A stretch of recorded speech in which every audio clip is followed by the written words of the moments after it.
be a great topic to start, actually, because We spoke. And this is Well, the reason why all of us have come together, is because we recognize this, and each one of us have our own experiences and wisdom and understanding that God has given all of us.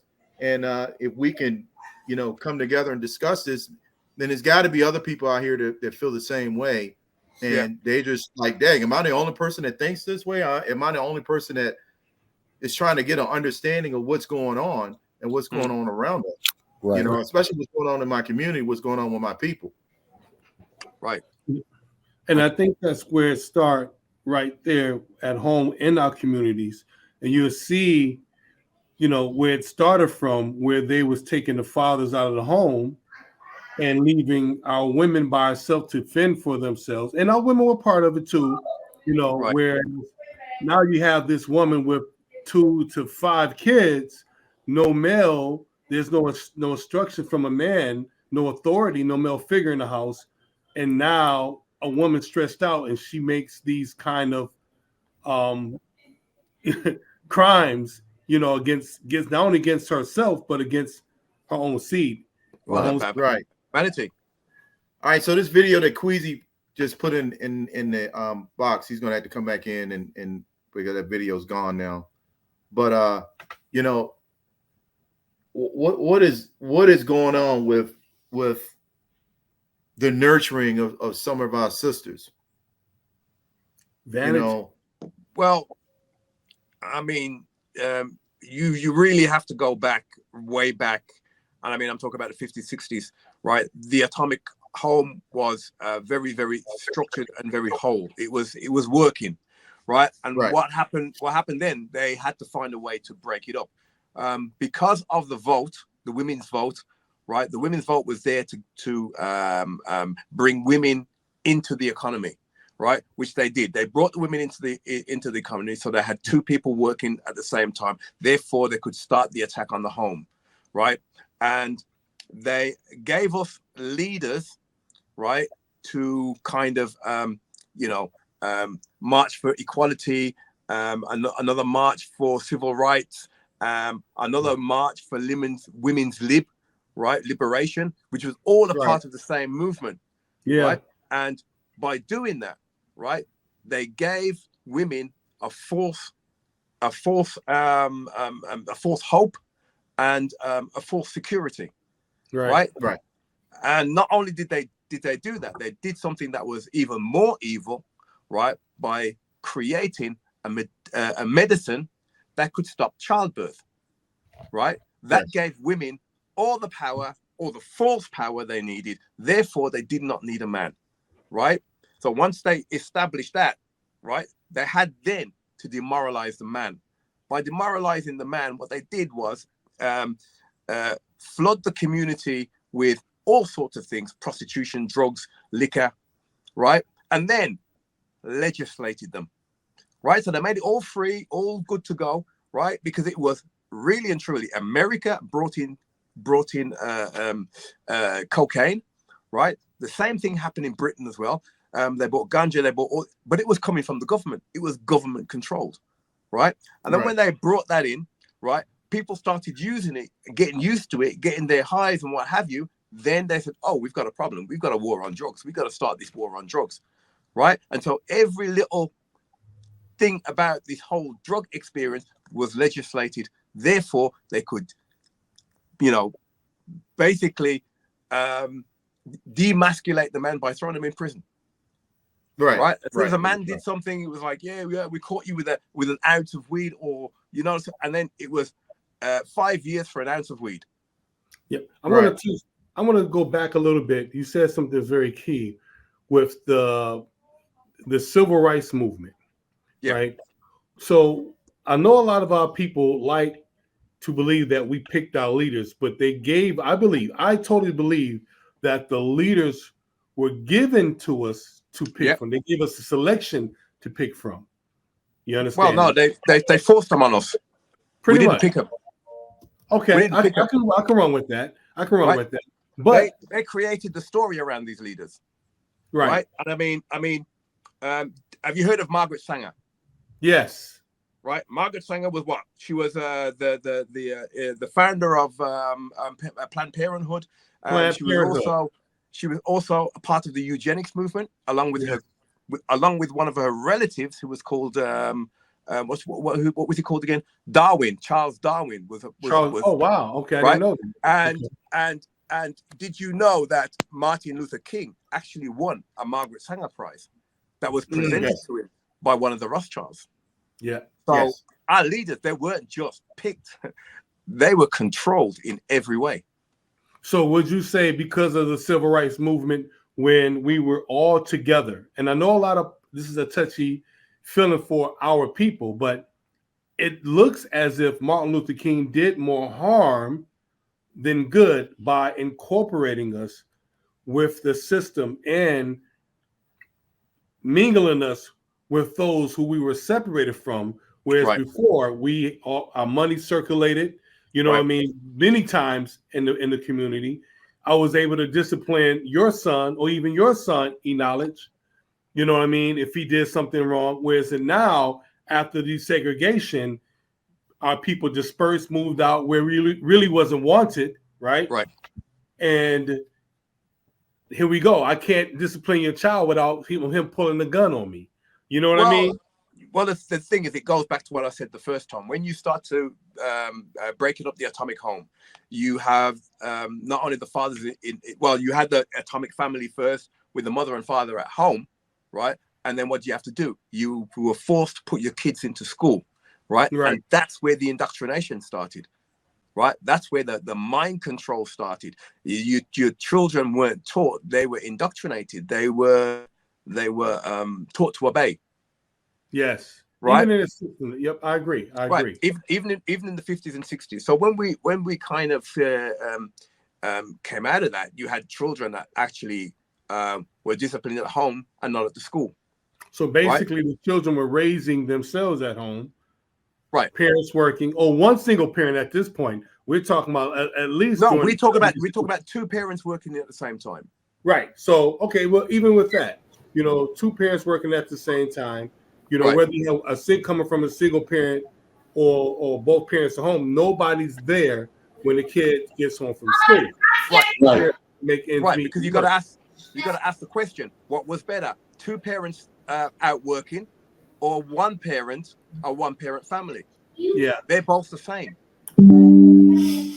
Right. So when you look at the structure, the goal is the same. The goal is to destroy the family unit, to not make it strong. Right. You're exactly right. No, you're exactly right. And and I think the way they did that and the way they were able to do that was through the television. And the television was meant to program the kids, is meant to program and put division between the husband and the wife, which was the mother and the father.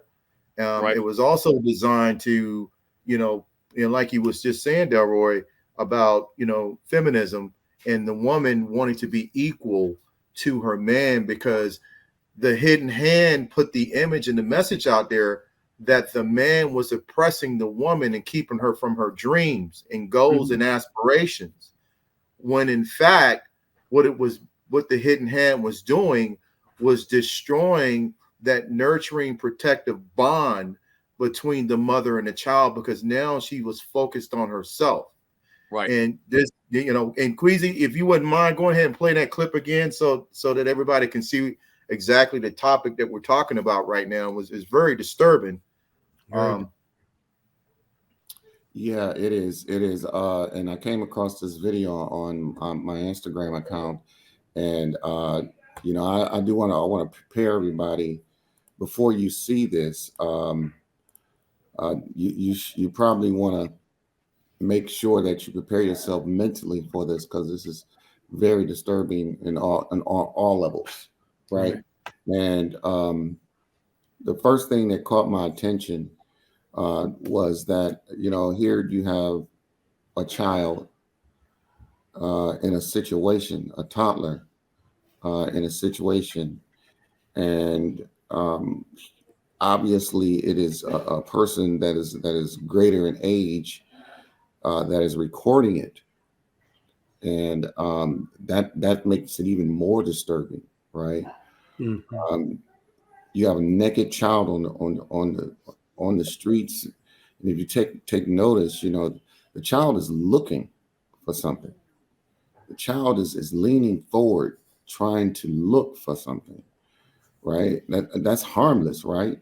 And then you also have a crack, you know, right by the stairs, you know, where that child moved a little further, could have trapped a limb right there, and could have broke something, and God knows what's down there too, right? So, you know, this right here is something that it comes from a place of hate. Now, where that hate comes from, we can leave. We can say it comes from an oppression. We can say it comes from depression. We can say that it comes from a cognitive disillusion, cognitive dissonance. You know, but the problem is it might be cognitive disposition, right? So when you see this, guys, it's gonna really be disturbing. I'm going to go ahead and play it for you. Cut the sound on too, so you can kind of see exactly what's happening here. And I don't know which country this is at. I don't know anything about it. It just popped up on my Instagram.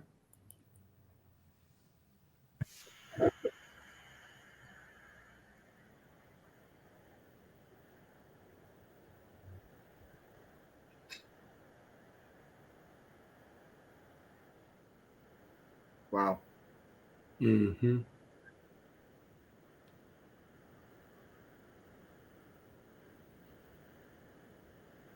She went to get a broom. Hitting them with a stick. Yeah. With a stick, broomstick. And it looks as the girl, the woman, the young lady, don't look that old herself. Right. When she's hitting him, it looks like she's hitting him in his private area. Mm-hmm. But you know, again, what's even just as disturbing is the person that's sitting there recording it. Yep.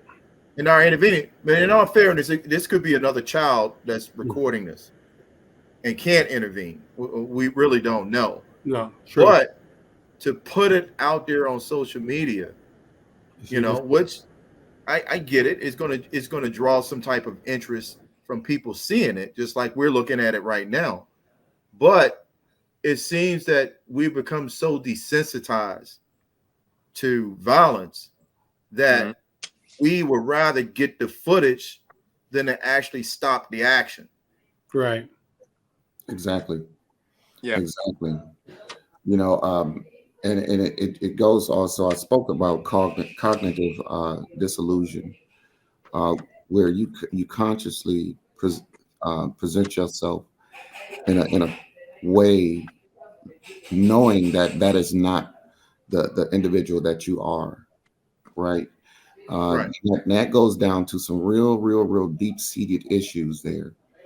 You know, that this here, like if you keep looking at this child's face, a child of innocence, child of honesty. This is the bare knuckles of what this child is right now. Just a beautiful person feeling inside.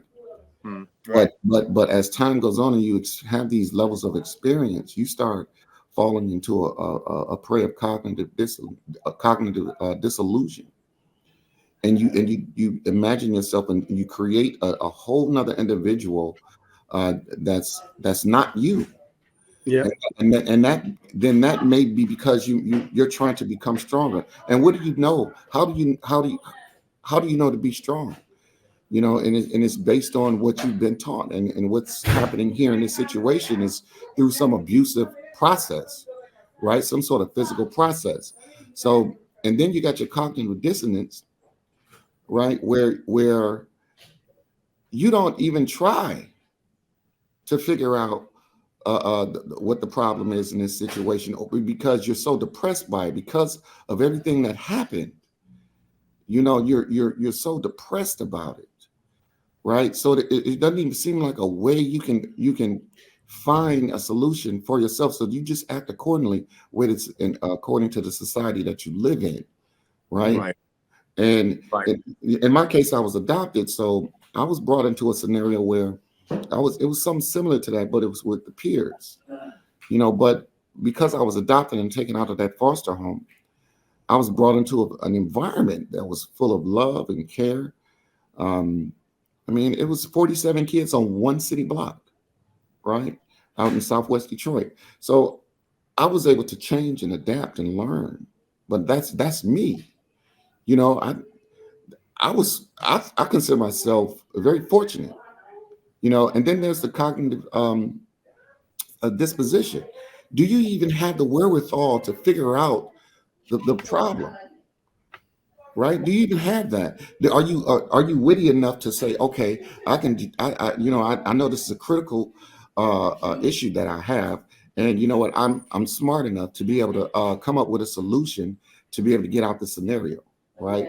So that's where it actually comes down to, right? When we talk about principles and self and stuff, everything that we're talking about is about the individual self, the God within the self, the logics within the self, all of that, right?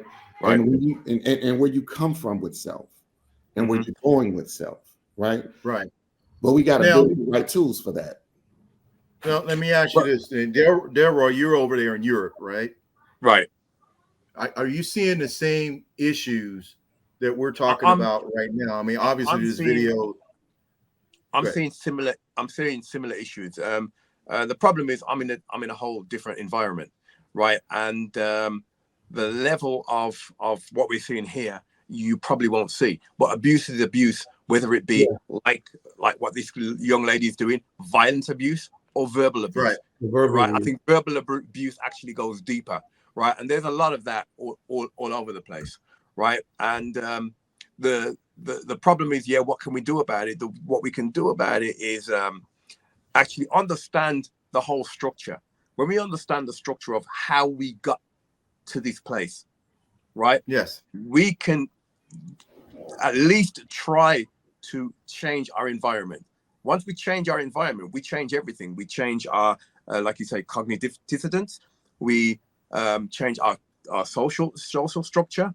And also, we are able to, especially when you go into another environment where love is involved, we're able to change our frequency, right? And that's the most important part. Once you change your frequency and you start to receive love, you understand what love is.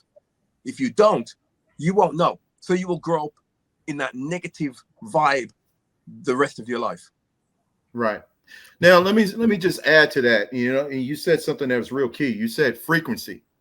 Yeah. And frequency is very, very important. But you have to have the tools to be able to understand what frequency you're talking about. And if you don't recognize and understand what frequency is and how frequency impacts you and the decisions that you make, then you have no idea that you're actually being programmed by someone else.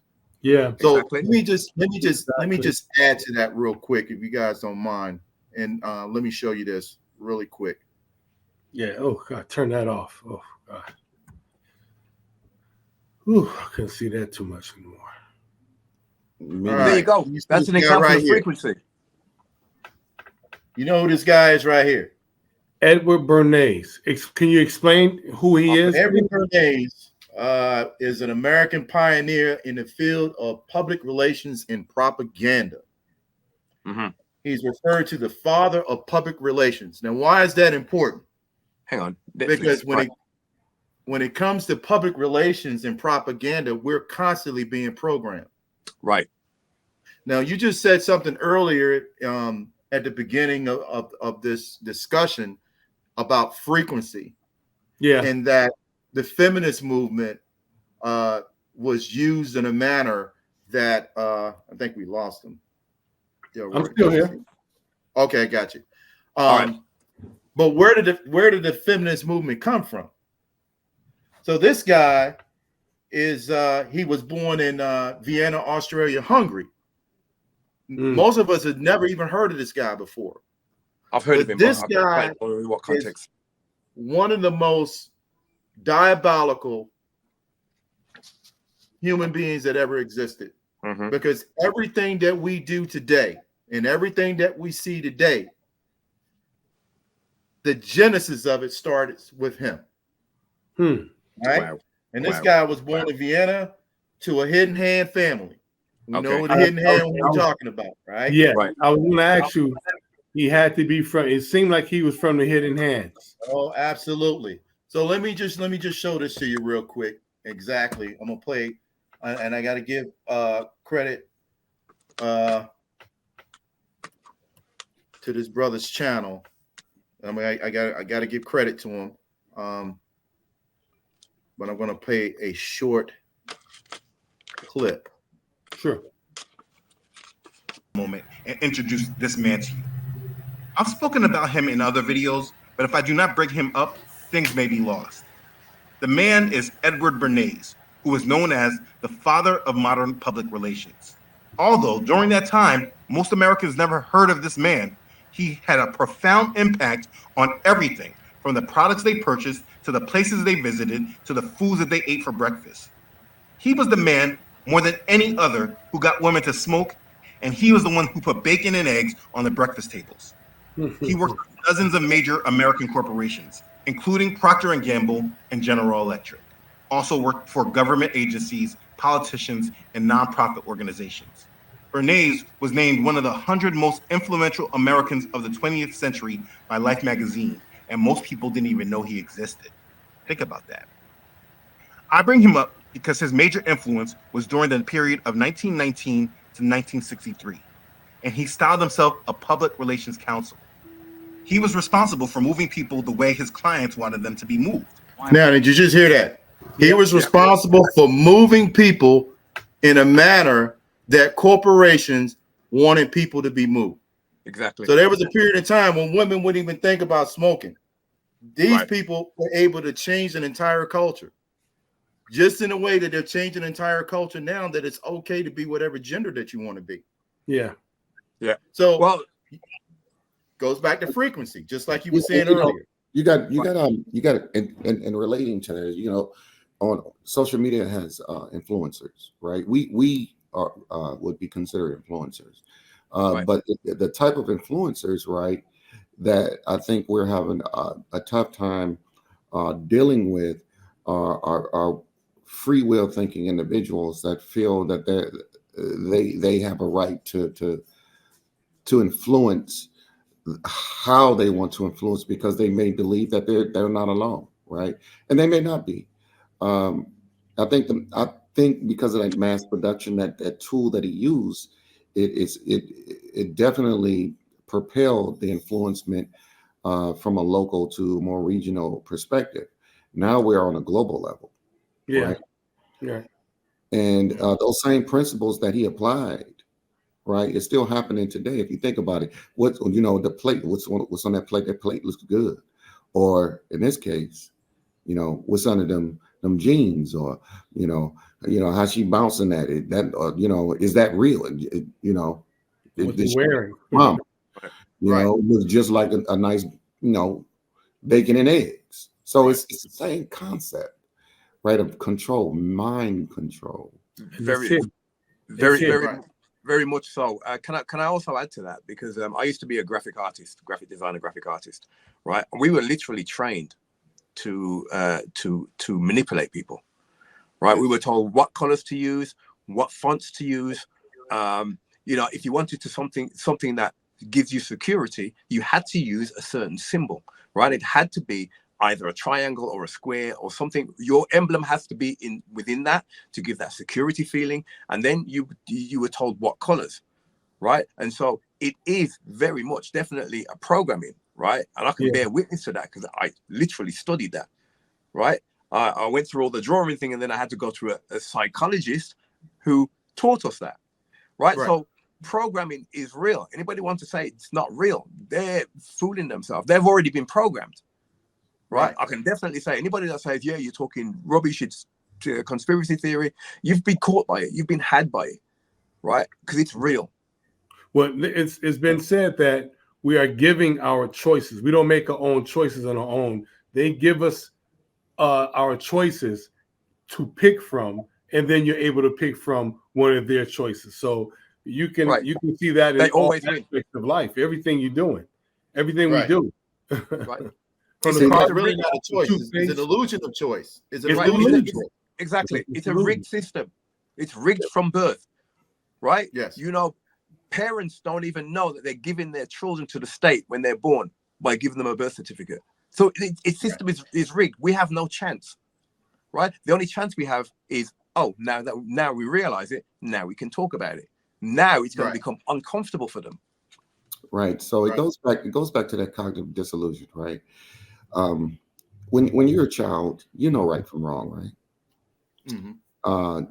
You know when you've been good, you know when you've been bad, right? You're consciously, you're so thorough about making the conscious efforts of being good or bad. It is just is in its rawest form.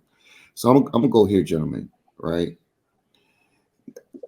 When it came to bringing some sort of confirmation to it, there's all kind of religious books that actually will confirm that, like the Bible with the 10 Commandments. All it did was confirm the things that you already knew inside yourself. So when I think about that from that perspective, it makes me think, well, is God in me? Well, God from birth. Well, I knew God before I even went to church.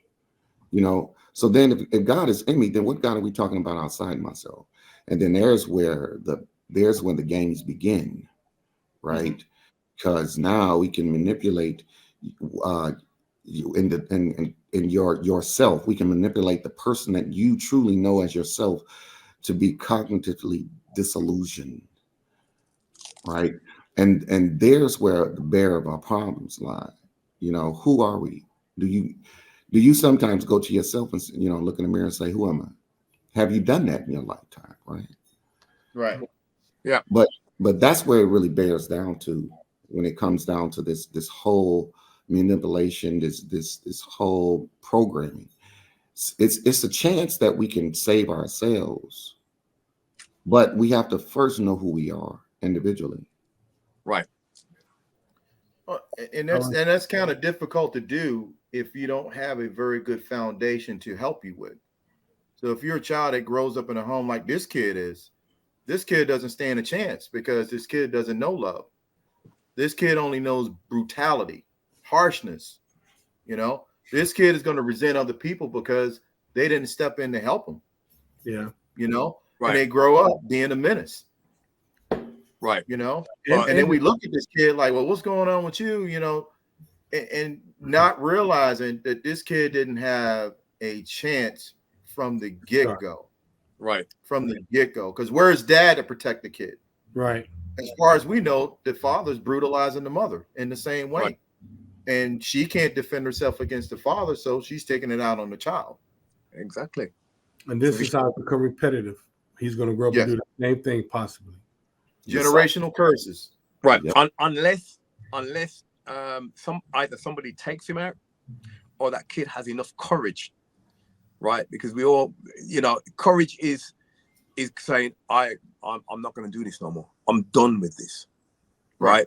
And there's always a point in somebody's life where they make that conscious decision and go, I'm not going to do this no more. I'm done with it. And that's why I have to agree with you about the inner God, right? It's that inner God that's saying that, right? And that's something I understand and I get, and it is possible. It's possible to move away from a situation, but it takes courage. It takes a lot of courage, but it also takes it's something in you that the Most High keeps calling. And at some point, you're going to have to make a decision on whether or not you're going to listen to that voice, right, and seek him out so he can build you up, right, or I'm going to ignore it and I'm going to continue down the path of destruction. But you're given that choice because somebody like us are going to come into the picture and talk about this subject, and you can have an individual that hears this and is like, you know what? This is exactly, I'm not the only person that's feeling this way. I'm not the only person that's looking at it this way. These brothers got a point. Right. And this is what leads us to this topic here, where that inner God that you spoke of, how the world is afraid of these very same people, the inner God in them, connecting with the Creator and waking up. And that brings me to this subject with Judith Vanacore, who actually is the Israel at the Israel Council official that happened. She's actually the journal, and this happened in Atlanta. And she said that Black Americans or Black African Americans are a threat in Israel. And that makes you wonder how. It makes you want to how. And I have a video that I want to play since we took them, because that inner God that's in you, it has to wake up. And I believe what's going on right now, that frequency that we're trying to connect to with the Creator, the inner God, that frequency is trying to connect to us to wake up that king, that leader. You know what I mean? Trying to tap in, saying, hey, this is who you are, to get back to that subject. So I want to show you a video real quick of a woman in Israel, and the statement that she make is profound. And I'm going to play that real quick. And for those of the audience, if you want to see this, it says the Israeli woman says Black people are the real Jews. So I don't know how many people have heard of that. Beautiful. All right. You guys got it now? Yep. Is it sound on YouTube up? Yes, I'm going to make sure it's up now. Tell me if you guys hear this. So again, this is a video, and I think this video is it's a reason why they're afraid, or maybe why Judith Vanacore made this statement. I'm just saying, maybe it's for you to do your research and see. I'm gonna play this video though. Let me know if you guys can hear that. Hi, shalom, from Israel. This is all of Dr. Jethro. And I just heard that you Black people that was stolen from Africa to America, that you don't know who you are, but you are the children of Yahweh, the children of Israel. And I'm telling you, you have to come back to your homeland, here to Zion, to Jerusalem, because us, the Gentiles, we do need you. We need you to come and pray, because you are our saviors. You're the one that was chosen by Yahweh to live in this land, not the Jewish people. It's you. You were stolen from Africa. They deceived you. They told you that you are slaves, but you actually the children of Israel. And it's time just to come back. Come for your people, come back for us, come back for the whole Gentiles, because only you gonna save us. So please come back to Zion. So wow. So this video, that's a pretty powerful video, to be able to get an understanding. But I want to go here to Judith Vanacore, the Israeli Consul General, what she said in Atlanta earlier this year. Let me go play that real fast, real quick, guys. You might get some people from Detroit a little reluctant to go over there because ain't no Coney Islands over there, man. Gotta have them Coney dogs, baby. Share screen. Let's see here. Check out this video here. And I'm going to give credit to African Diaspora News, who brought Judith Vanacore up. Now, the funny thing about it, I was looking for this video myself, and I could not find it at all. So maybe they taking it down. I'm not for sure. But in all, this is a very powerful statement that she's making, and I think at one point it went viral. Let me play this video real quick. All right. And if you look, it says Israeli Council official says Black American youth are a threat. We just saw a video that a woman over in Israel saying that the Black Americans are people.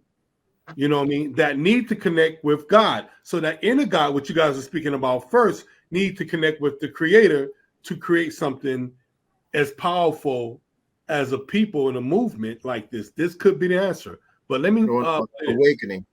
It's an awakening, absolutely. Because there's so much happening in our world, and we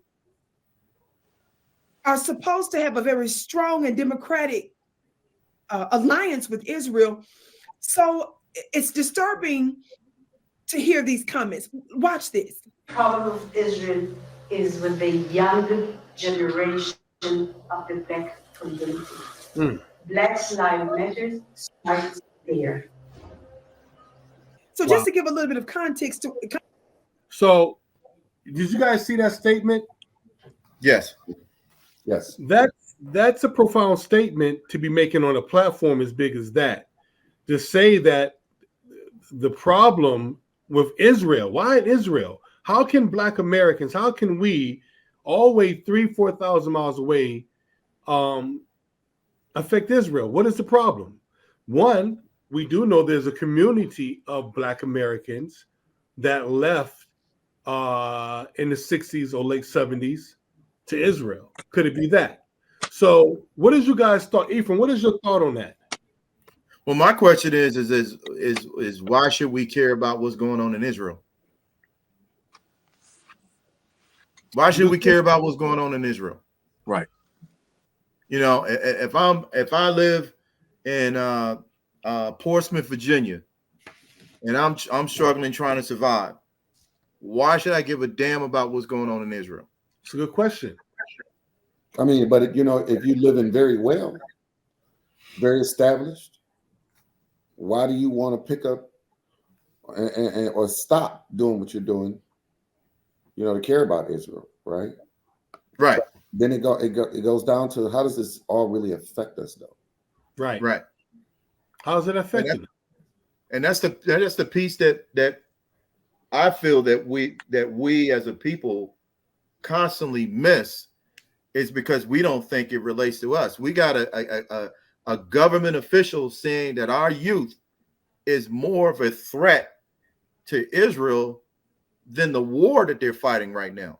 That's deep. That's deep. So there's either, you know, it's like, again, that God in us. Either I'm going to try to ask myself why that is, or I'm just going to continue to be in this matrix where I have no idea what I'm paying attention to, but the filth and garbage they keep feeding me every single day. Well, I'm going to show you something else. I'm going to pull up something else here as well. Putin, as you guys know, and it makes sense. What the hell do we got to do with Israel? We 3,000 on the Western world, from the Europe all the way over to the Caribbean to the Americas. Why are such we a threat? And I guess when the world start focusing on something like this, and I'm going to the Russian icons here, that it was put up, but it was shut down. And I think, Queasy, you and I saw you about a month ago. You came to visit me, and I showed you this, and you were like, drop. Yeah, bring it home, baby. Bring it home. Because I know why. We should be affected by it. The audience, I hope you feel what I felt when Freedom showed it to me. Oh, let me go here, brother. Present slides, right? Is that what I'm doing? How you do it again? Present. Share screen. All right, here we go. I want you guys to take a look at this. Wow, do you guys see this? Now I'm going to go to a few pictures here, right? And I'm going to just pull them up. Look at this. Now, this is from the Egyptian ancient wall art. Okay, this is part of the Russian icons. And if you look at the bottom, it says Russian icon of the three holy hierarchies. Saint Gregory, the theologian, Saint John, the Christian Dome, and Saint Basil the Great. Now, I want you guys to pay attention to something that says 1830. What was going on in the Americas in 1830? Oh, slavery. All of the wars were slavery, but also all of the wars that the government was doing against the indigenous over here. Absolutely. Very good. That's the Trail of Tears, moving us off our lands. That's right. Right. So because they knew something we didn't know. Yep. You guys can see my screen still, right? Yes. Yeah. Yes. Okay. All right. Beautiful. So I'm just going to go a couple. Just look at this. Now watch this. Now this is not mine. I didn't make this up. I'm going to what Putin put out a few weeks ago, and they distracted the world, which was what came out then when they attacked Russia. Well, not only that, with the only attack Russia, but when Putin put this out, there was something big happening. It was the P. Diddy thing. Yes. Right. Okay. So here is some other black icons. Now you see who this is, right? You see Jesus, and it looks like he's resurrecting Lazarus. But they are all what we would call Negroes, right? So I'm just going to go through a couple of these icons, because now if you're connecting these people, Negroes, right? And you have this young lady over in Israel making a major video saying that the Negroes are the people who belong to that land. And let's get it twisted. Before 1918, the Belfort Agreement, that land was known as Africa. It wasn't until after Belfort Agreement that we have the name the Middle East and Israel. And we'll jump into that. But most importantly, I want to show you guys this. Watch this. Who would we say this is? That This is another brother. I can't see. I can see that he's a darker skin.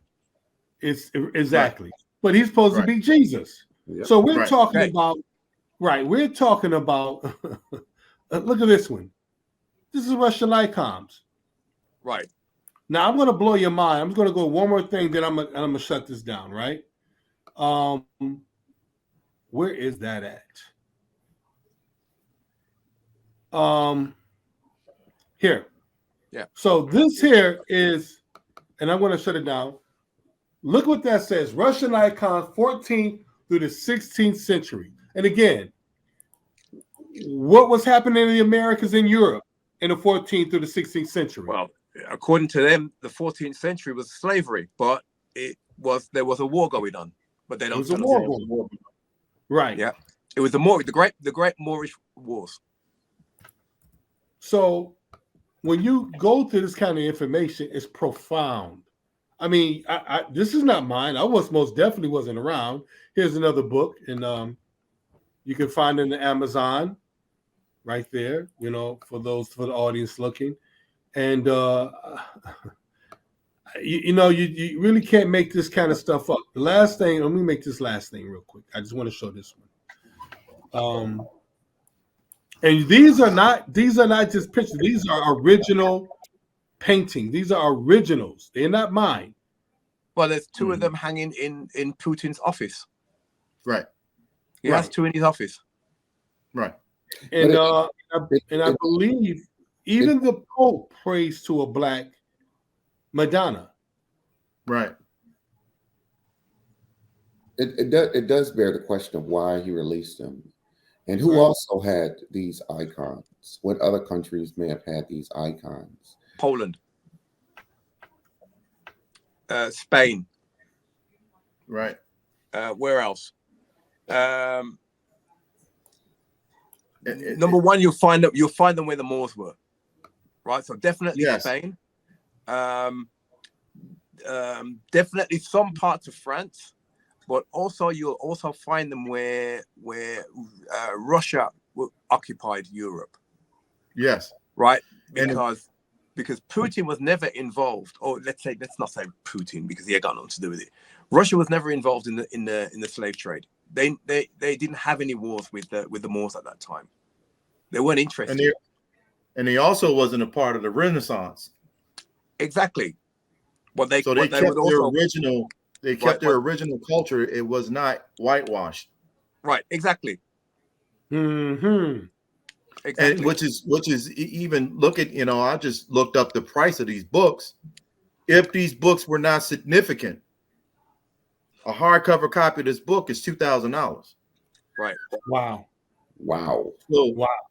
the average one of us that was interested in looking further into this, we can't even afford the hardcover copy of this book. Right. And then when you look at the paperback, you got to ask yourself, why is the paperback almost 200 beans? Mm-hmm. But is that paperback a watered down version of the hard copy? That's a good question. Good question. Right, but there's an awfully lot of unanswered questions here, and basically Russia had. We're not talking about Bolshevik Russia because that's a whole different ball game. We're talking about the Russian Empire. They had nothing to do with all this. They had nothing to do with the Great Inquisition, the Renaissance, or the Great Moorish Wars, which was all the same thing.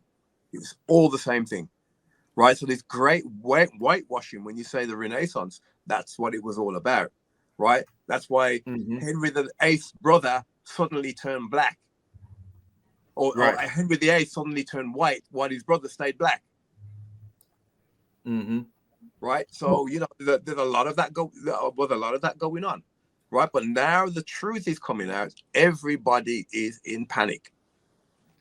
Everybody's in panic, and when you have a people that's in panic because they don't want the truth to be exposed, then they have to do something to really distract you. And like you said earlier, Free, when this was going on, when Putin released this, they distracted us with P. Diddy. That's right. Because they control our culture. They know that P. Diddy is more important to us than seeing these icons. Right. Our distraction was P. Diddy. The rest of the world got the attack on Russia. Right. There you go. They had it sorted so they can lay back. They had it all for another 2 weeks. Yeah. Let me give you this last one. At the same time, just recently, right? In the Philippines, and I think I shared this with you, Ephraim. Let me share this real quick. You guys are gonna love this, right? You guys are gonna love this. Watch this. This is recently, well, I guess not too long ago, a few years ago. Here you go. It says the Filipinos worship a black Jesus. Look at that. Now, if you see that,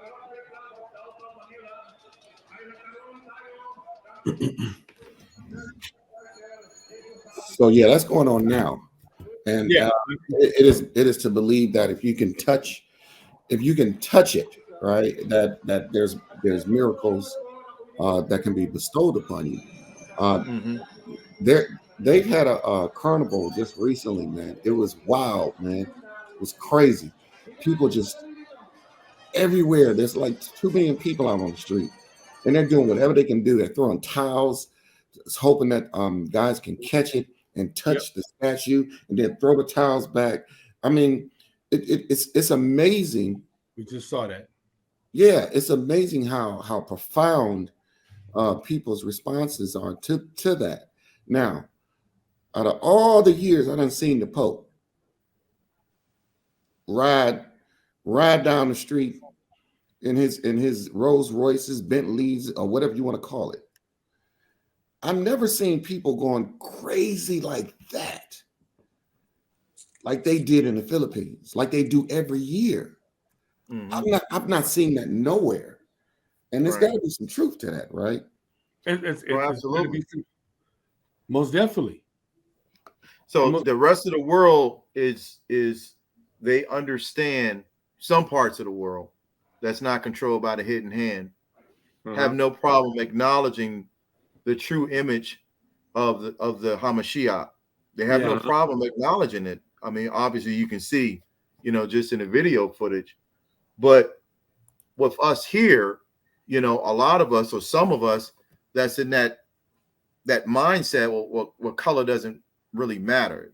Well, if it doesn't matter, then when you give credit to the real image, then why all of a sudden color doesn't matter then? Right. You know what I'm saying? Right. Why is it that when we give credit, because when you give credit to the true image that's described in the scriptures, then you are giving credit to the true God. When you deny that image that is being described in the scriptures, then you're denying the true God. So which one is it? Right. Right. You know? Right. And that's why they keep us off balance. And it goes back to that guy, which you put. What is his name again? I got to remember his name. The author of the Republic Relations. Yes. Yeah. It goes right back to him. You know what I mean? The brainwashing. Yep. I mean, I had to get credit to Truth Unedited YouTube channel for putting that video out there in case anybody wants to look at it. Most definitely. I mean, it's it's on the highest level. And today we're still, you would think that with how much information is going around, that we would become conscious enough to attach ourselves to what is right and what is wrong. But it's so much corruption and so much false information and so much corruption in media out there that, you know, I mean, hey, I think Trump might have had it right when he says fake news, because it seems like people are continuing to fall for it, especially our people. So what can he say about this? And last but least, let me put this last video up real quick. Watch this. So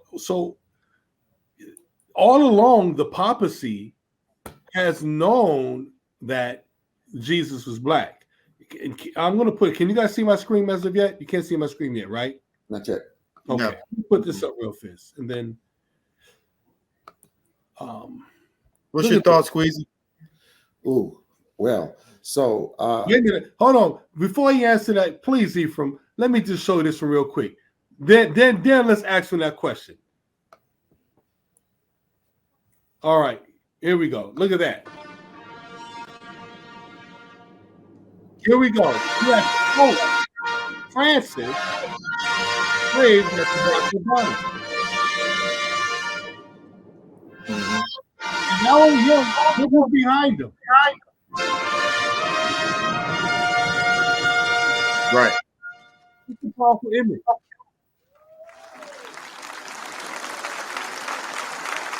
Yep.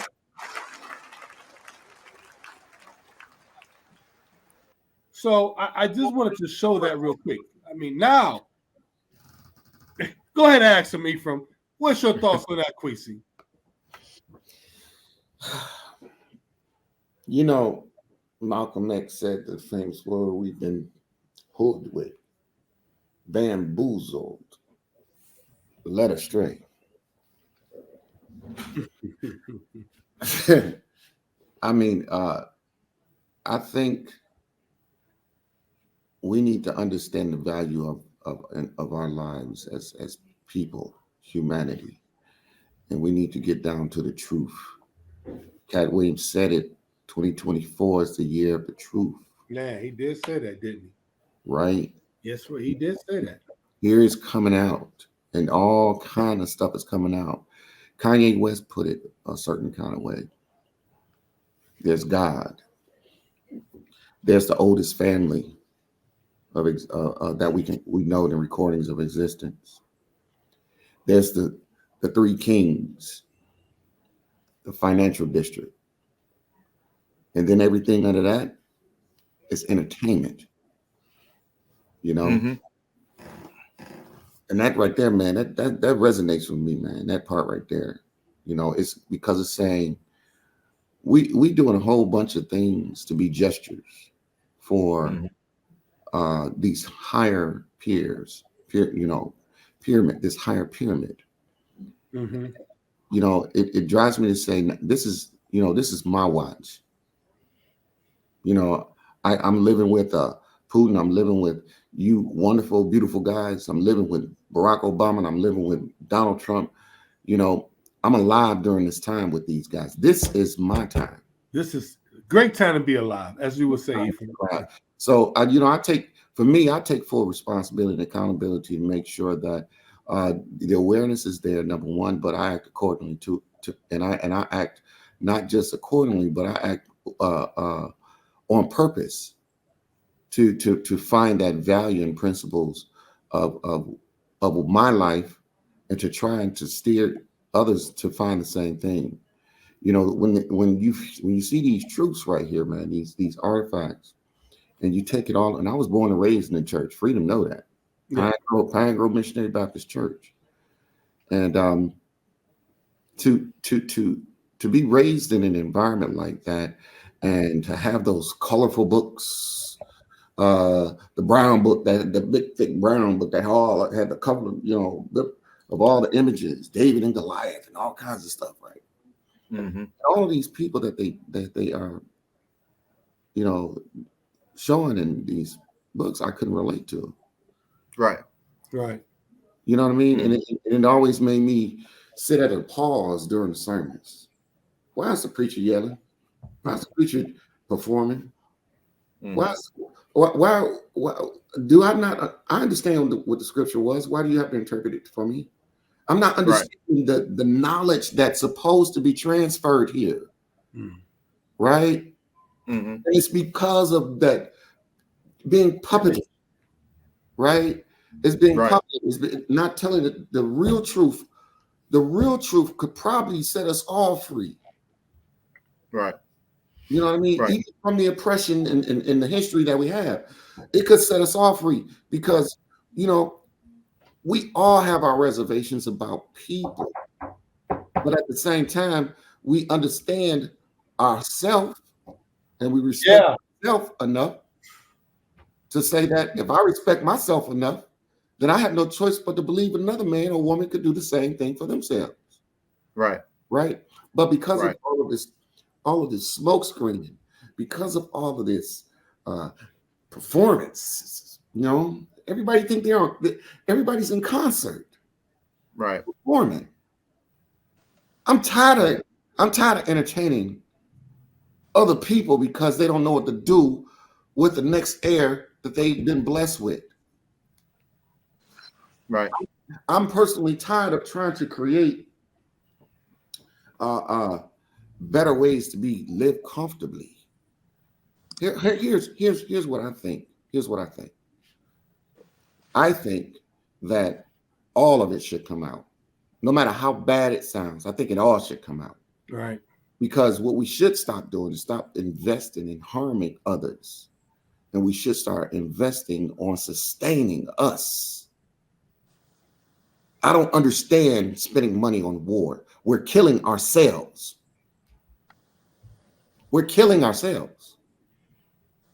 What's the point? So to do that, to me, it's the most flat out. It's the most dumbest shit I ever heard. And I don't support any government that does it. And I work for an organization inside the government, but we don't deal with any type of violence at all. We're dealing with discovery, right? How do we expand human life? And that's the only way I can deal with that. And I got another story with that for another episode. But yeah, all of that right there, man, that touches me, man, in all kinds of ways, man. That takes me back to 6. It's a lot. Well, the thing is that we got to understand, in order for our circumstances and situation to change, that we got to start standing up on the world scene, and we got to start being seen on the world scene, not just in sports and entertainment, but we got to start getting involved in geopolitical events, because if we don't, then we're going to be replaced, and we're going to be no more of a second or third class citizen, but we're not even going to exist anymore. Mm-hmm. And again, you have to be able to see between the lines and read between the lines of the garbage because you can't even get real news anymore. Unfortunately, news is definitely not fair, and it's definitely not impartial. So I'm going to just play this real quick, and this is going to be the subject for the next time we get together. But this is the reason why we need to really pay attention to geopolitical events and start becoming more involved in our communities, instead of just being the victim. You know what I'm saying? Yeah. So let me just hold on for 1 second. Let me play this. Yep. 1 second. Sorry about that. We're good at that, man. Playing the victim. That's for sure, man. Well, I mean, they've put enough. I don't know if you guys are hearing me. You hearing me? Yeah. I had a little bit of problem with my phone. But That's what they've done is they put a lot of keywords up. All right, so listen to this. We know we see on all the time now on the TV and about the migrant crisis. You know, about how many people coming across the border. And for the most part, it really doesn't appear to affect us. But can you all see this? Mm-hmm. All right. But what's happening is that we are slowly starting to be replaced in our community. And if we don't wake up, we are going to be replaced in our community. So let me go ahead and let me play this. That's a heavy word to be replaced. Can you hear this? Yep. You want no more money for you. No more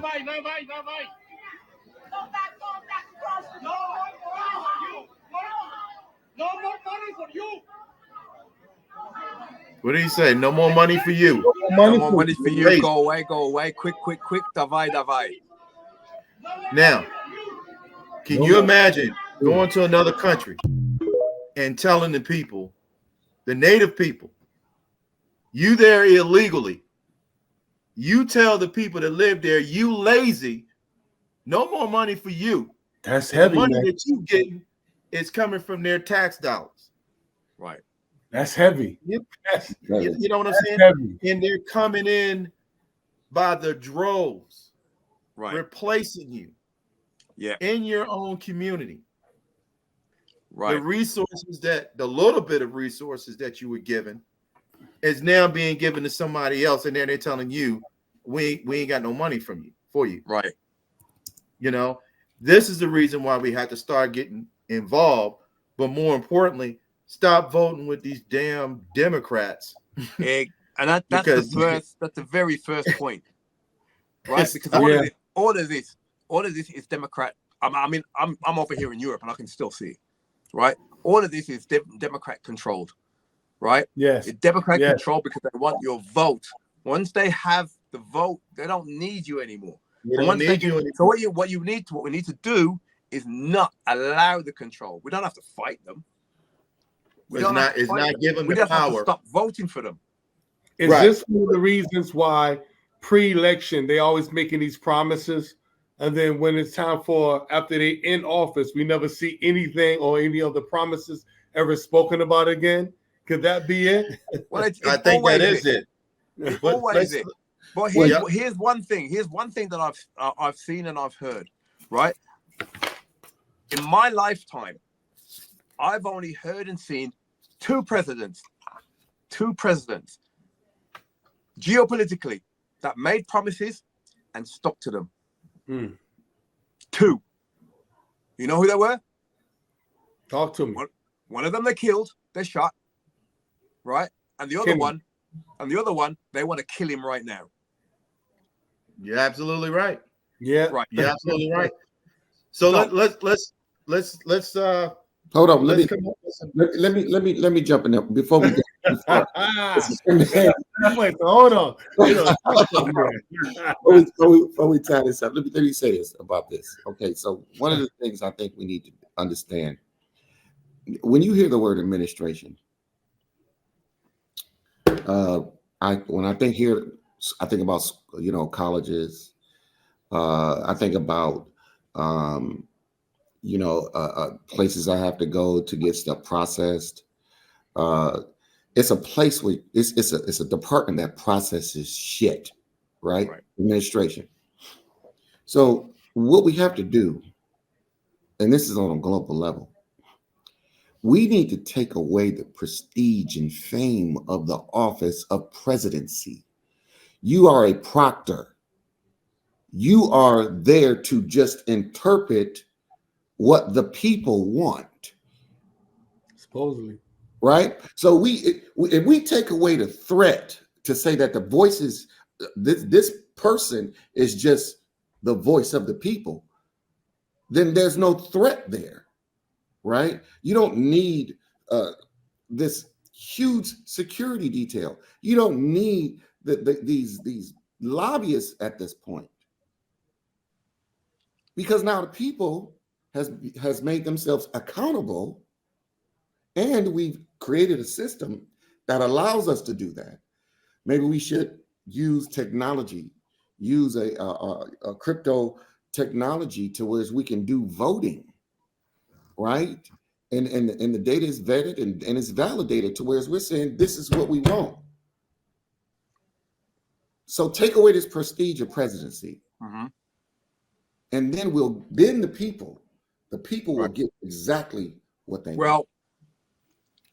I hear absolutely what you're saying, right? What the people need is the power. The people do not have the power, right? Even if things were to change tomorrow, right, and a certain president would come into power, right, we still wouldn't have any power, right? The power we need is to have our sovereignty back.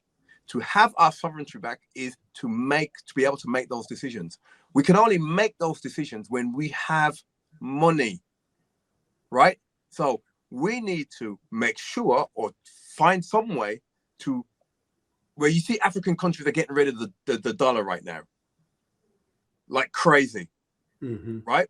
That's going to collapse the whole structure of money, right? But we need to be very careful that they don't bring in any kind of bullshit, right, that keeps us even more locked down, right? And crypto is going that way. What we need is precious metals, gold, silver. That's real money.